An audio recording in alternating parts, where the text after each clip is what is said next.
Invitation slid through Emily Carter's mail slot like a cruel reminder of a past she had fought so hard to escape. She stared at the gold-printed letters that read, "Lincoln High 10-year reunion. Hope to see you there." Emily could almost hear the snickers, the whispers, the laughter that used to follow her down every hallway. They used to call her Invisible M, the nobody, the loser. And now, after 10 long years, they wanted her back. But this time, Emily wasn't the girl they remembered. Emily had grown from a bullied teenager who barely had lunch money into the founder and CEO of a rapidly growing tech company that had changed her life and thousands of others. But success didn't erase wounds. Every time she looked in the mirror, she still saw the girl with second-hand clothes and tear-stained cheeks. The reunion invite wasn't just paper.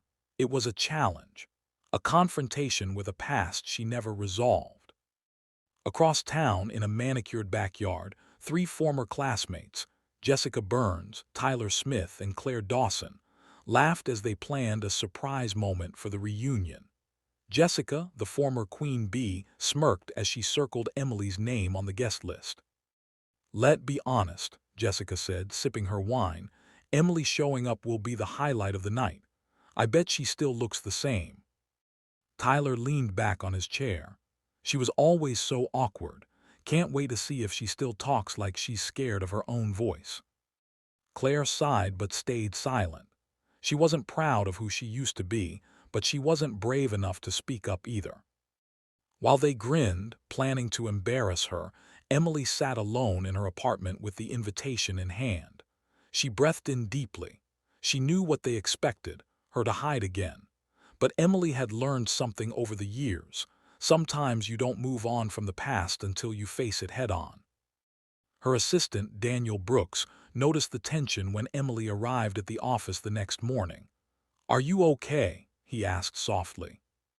Emily showed him the invitation. "I think they want to mock me again." Daniel shook his head. "So go back and show them the woman you became. But don't do it for them. Do it for the girl who survived them." Those words struck a place she had forgotten existed. Emily straightened her shoulders and finally said the words she never imagined. "I'm going." The night of the reunion arrived with champagne lights and designer dresses.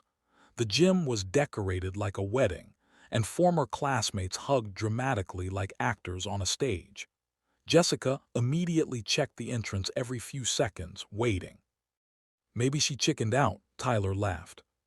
But then the sound hit them first. A deep, thundering rhythm in the sky. People stepped outside, confusion spreading across their faces.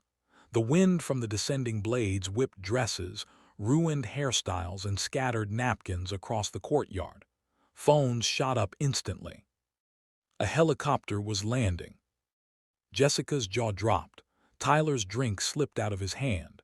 Claire blinked like she couldn't believe her own eyes. The helicopter door opened as the rotor slowed, and Emily Carter stepped out. Not invisible, not broken, not small. Emily wore a sleek black dress, her hair pinned back, confidence radiating from her like she owned the sky itself. Daniel walked beside her, carrying nothing but a calm smile. People whispered, then whispered louder. "Is that Emily Carter?" "No way. She looks incredible." Emily walked through the crowd, not with arrogance but with grace. She was no longer the girl who looked at the floor. She met every stare head-on. Jessica forced a smile. "Wow, Emily, fancy entrance." Emily offered a polite nod. "Thank you for the invitation, Jessica." Her voice wasn't shaky. It was steady, warm, strong. Jessica tried again. "So, what have you been up to these past 10 years?" Emily answered simply, "Building something meaningful."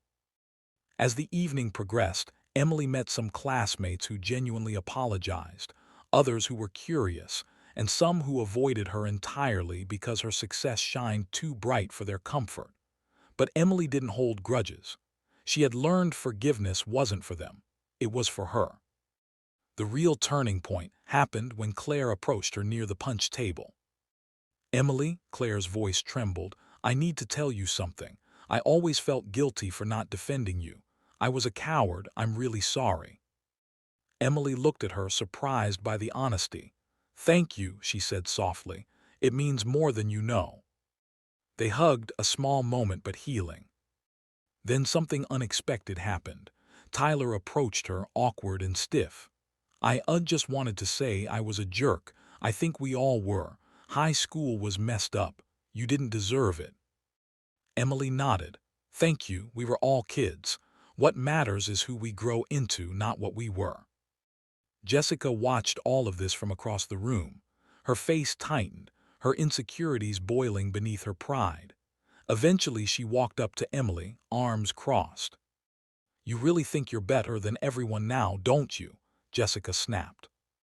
Emily met her eyes calmly. No, Jessica, I don't think I'm better. I think I'm finally myself. Those words disarmed Jessica more than any insult could. Her chin trembled. I thought you'd come here to show off, she whispered. Emily shook her head kindly. I didn't come to impress anyone. I came so the girl you all bullied could finally walk back into this building without fear. Jessica's eyes softened for the first time. I was awful to you, she admitted quietly. Emily nodded. Yes, but that's behind us. Jessica didn't apologize, but she didn't argue again. It was the closest she could get. By the end of the night, Emily walked outside, the cool breeze brushing against her face. The helicopter waited, lights glowing in the darkness. She looked up at the school, a place that once felt like a prison, and smiled. Daniel stepped beside her. You okay? More than okay, Emily said. I closed a chapter tonight. As the helicopter lifted into the sky, Emily gazed down at the shrinking building below. She no longer saw hallways filled with laughter at her expense. She saw strength. She saw survival. She saw victory. The message was clear. Your past doesn't define you. Your pain doesn't limit you. And sometimes, the people who once mocked you will someday watch you rise above them, in ways they never imagined. Emily didn't return as the class loser. She returned as the woman who rewrote her own story. And she wasn't done rising.